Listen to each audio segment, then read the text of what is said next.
नमस्कार दोस्तों, स्वागत है आप सभी का आपके चैनल द्विवेदी क्लासेस प्रयागराज में। दोस्तों आज है 1 अक्टूबर और आज से अनलॉक 5 शुरू होना है, तो इस पर कहां कहां छूट मिलनी है और अभी कहां तक पाबंदी रहनी है, इस वीडियो में इस बारे में हम लोग डिटेल में बातें करेंगे। तो चलिए शुरू करते हैं आज का वीडियो। अनलॉक 5 कहाँ मिलेगी छूट और किस पर होगी पाबंदी, आइए जानते हैं। गृह मंत्रालय की ओर से बुधवार को जारी किए गए नए दिशा निर्देशों में कंटेनमेंट जोन के बाहर के क्षेत्रों में और अधिक गतिविधियों की छूट दी गई है। 1 अक्टूबर से लागू होने वाले अनलॉक 5 में गतिविधियों को चरणबद्ध तरीके से खोलने की प्रक्रिया को आगे बढ़ाया गया है। गृह मंत्रालय ने अपनी विज्ञप्ति में कहा, आज जारी किए गए दिशा निर्देश राज्यों और केंद्र शासित प्रदेशों में मिले फीडबैक और केंद्रीय मंत्रालयों और विभागों के बीच हुई लंबी चौड़ी चर्चा पर आधारित है। गतिविधियों में क्या मिली छूट, चलिए देखते हैं इसको। कंटेनमेंट जोन के बाहर के क्षेत्रों में 15 अक्टूबर से इन गतिविधियों की अनुमति दी गई है। पहला ऑप्शन है सिनेमा थिएटर मल्टीप्लेक्स को उनकी बैठने की क्षमता के 50% तक के लिए खोलने की अनुमति होगी, जिसके लिए सूचना और प्रसारण मंत्रालय की ओर से एसओपी जारी किया जाएगा।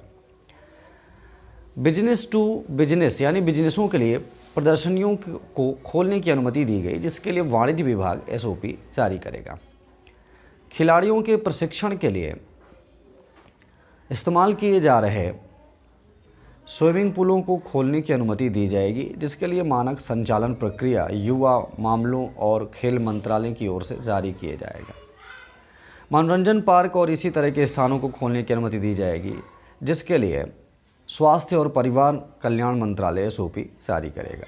स्कूल, कॉलेज, शिक्षा संस्थान और कोचिंग संस्थान खोले जाएंगे। सबसे बड़ी न्यूज़ तो यही है, क्योंकि अब तक में बाकी बहुत सारी चीज़ें पार्शली खुली हुए हैं, लेकिन अभी जो है यहाँ पे स्कूल कोचिंग का ज़रा भी खुला नहीं था अभी तक, ठीक है। तो अब ये 15 अक्टूबर से इसे भी खोलने की कवायद होनी है।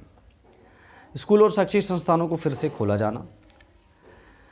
स्कूलों और कोचिंग संस्थानों को फिर से खोलने के लिए राज्य केंद्र शासित प्रदेश सरकारों को 15 अक्टूबर के बाद से इन्हें श्रेणीबद्ध तरीके से खोले जाने का निर्णय लेने की छूट दी गई है।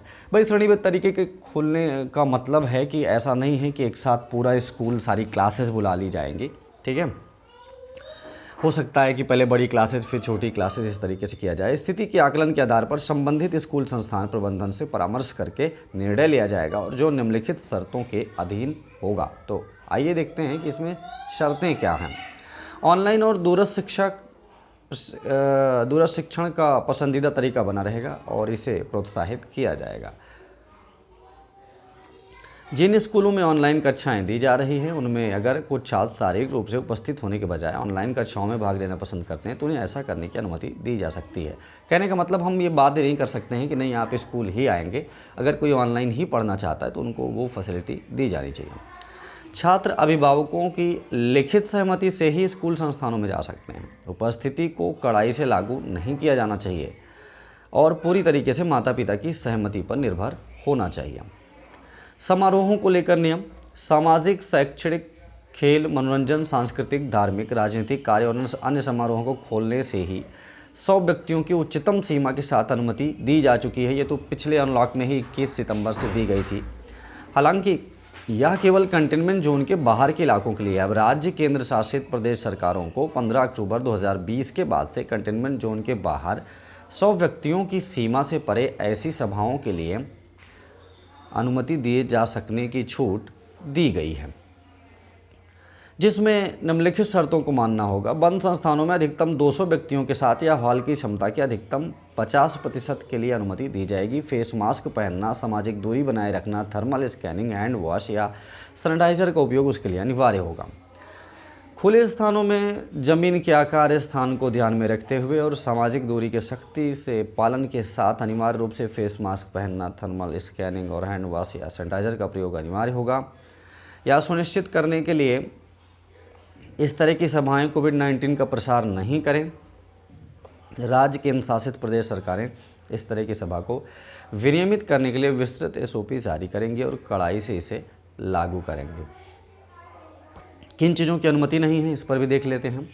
कंटेनमेंट जोन के बाहर नीचे दी गई गतिविधियों को छोड़कर सभी गतिविधियों को करने की अनुमति होगी। देखते हैं वो क्या क्या गतिविधियां हैं। MHA द्वारा अनुमति के अलावा यात्रियों द्वारा की जाने वाली अंतर्राष्ट्रीय हवाई यात्रा, मनोरंजन पार्क और इसी तरह के अन्य स्थान बंद रहेंगे। 31 अक्टूबर 2020 तक कंटेनमेंट जोन में लॉकडाउन को सख्ती से लागू किया जाएगा। कंटेनमेंट जोन की श्रृंखला को प्रभावी ढंग से तय के उद्देश्य से MOHFW के दिशा निर्देशों को ध्यान में रखने के बाद जिला स्तर पर छोटे कंटेनमेंट जोन का सीमांकन किया जाएगा। इन कंटेनमेंट जोन में सख्त रोकथाम उपायों को लागू किया जाएगा और केवल आवश्यक गतिविधियों की अनुमति दी जाएगी। कंटेनमेंट जोन के भीतर सख्त नियंत्रण बनाए रखा जाएगा और केवल आवश्यक गतिविधियों की अनुमति दी जाएगी।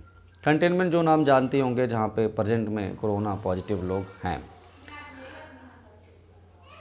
यह कंटेनमेंट जोन संबंधित जिला कलेक्टरों की वेबसाइट पर और राज्यों केंद्र शासित प्रदेशों द्वारा अधिसूचित किए गए इसकी जानकारी भी MOHFW के साथ साझा की जाएगी। राज्य को कंटेनमेंट जोन के बाहर लॉकडाउन लगाने का अधिकार नहीं। जैसे कि अभी पिछले लॉकडाउन में आपने देखा था कि DM से ये अधिकार छीना गया था कि भाई अब DM लॉकडाउन ये कंटेनमेंट जोन के बाहर बिल्कुल भी लॉकडाउन अपनी ओर से नहीं कर सकते हैं। तो अभी राज्य सरकार भी अब नहीं कर सकती है। राज्य केंद्र शासित प्रदेश की सरकारें केंद्र सरकार से पूर्व परामर्श के बिना कंटेनमेंट जोन के बाहर किसी भी स्तर का स्थानीय लॉकडाउन राज्य, जिला या सब डिवीज़न, शहर, गाँव नहीं लगाएंगे। ठीक है, तो दोस्तों ये रही अनलॉक 5 की पूरी न्यूज़। उम्मीद करता हूँ आपके लिए बहुत ही उपयोगी रही होगी। अगर पसंद आए तो वीडियो को लाइक कर लें, चैनल को सब्सक्राइब कर लें। मिलता हूँ फिर किसी अपडेट के साथ। Thank you.